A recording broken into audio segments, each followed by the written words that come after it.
Un'interessante iniziativa, una visita oggi del Presidente Dottore Mannino del Parlamento della Legalità qui alla Valle dei Templi, un tour che è iniziato ieri con la visita a Ravanusa, alla Stele di Livatino. Ma ora parliamo con il Dottore Parello per capire cos'è che gli ha fatto vedere. No, naturalmente abbiamo illustrato il nostro patrimonio archeologico, ma naturalmente il tema della legalità non poteva non essere al centro dell'attenzione, soprattutto per quello che rappresenta la Valle dei Templi attraverso il simbolo che è ormai universalmente noto del ricordo dell'allocuzione contro la mafia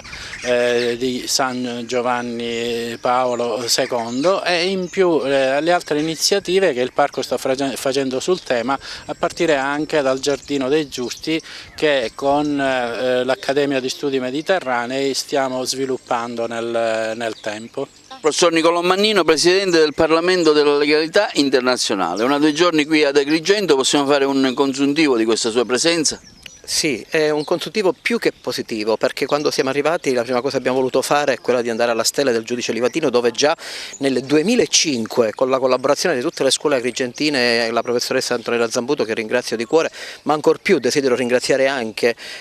Sua Eccellenza Monsignor Carmelo Ferraro, che già dall'inizio ci sostenne fortemente e ha avuto l'ardire di dire e di scriverlo nel nostro banner che il Parlamento della Legalità Internazionale è la risposta culturale concreta al grido di Giovanni Paolo II nella Valle dei Templi. Ecco anche la motivazione per cui oggi siamo qui. Siamo arrivati nella stela, abbiamo posato dei fiori con la palma del martirio tutta in oro e poi ieri sera abbiamo avuto la gioia di ricevere la cittadinanza onoraria presso il comune di Ravanusa con tanta gente veramente strapiena, di tantissimi docenti, imprenditori, cittadini, e ricevere questo segno di affetto da questa bella terra agrigentina per noi è stato un motivo di gratificazione. Stamattina abbiamo voluto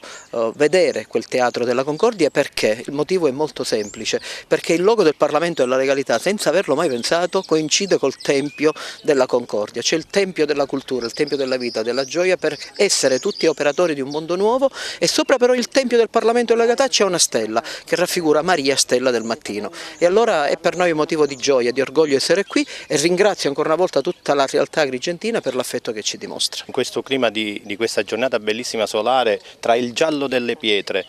tra il verde degli alberi e dell'erba che adesso comincia a crescere per dare vita alla speranza, il verde, il giallo l'oro del Parlamento della Legalità Internazionale, e dire che cosa? Bellezza, tenerezza e speranza devono essere sempre i principali motivi per andare avanti nella legalità giornaliera di tutti. Ho avuto oggi il piacere di condurre loro qui all'interno di questa meravigliosa valle attraverso un percorso storico, artistico e culturale con il nostro direttore Parello che ci ha condotto, devo dire, in modo egregio e in modo veramente molto anche emozionale, perché la legalità parte da un'emozione, quello che voglio dire. Io sono un politico ma mi occupo anche del sociale e come politico dico che la politica vera è quella che è fatta di emozioni e di fatti.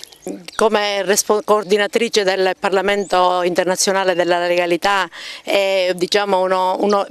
sono onorata di far parte di questo movimento. Ieri grande successo per il nostro movimento, abbiamo presentato il libro Peccatori sì ma corrotti mai, un libro che contiene tante testimonianze dei nostri giovani che fanno parte del Parlamento della legalità internazionale.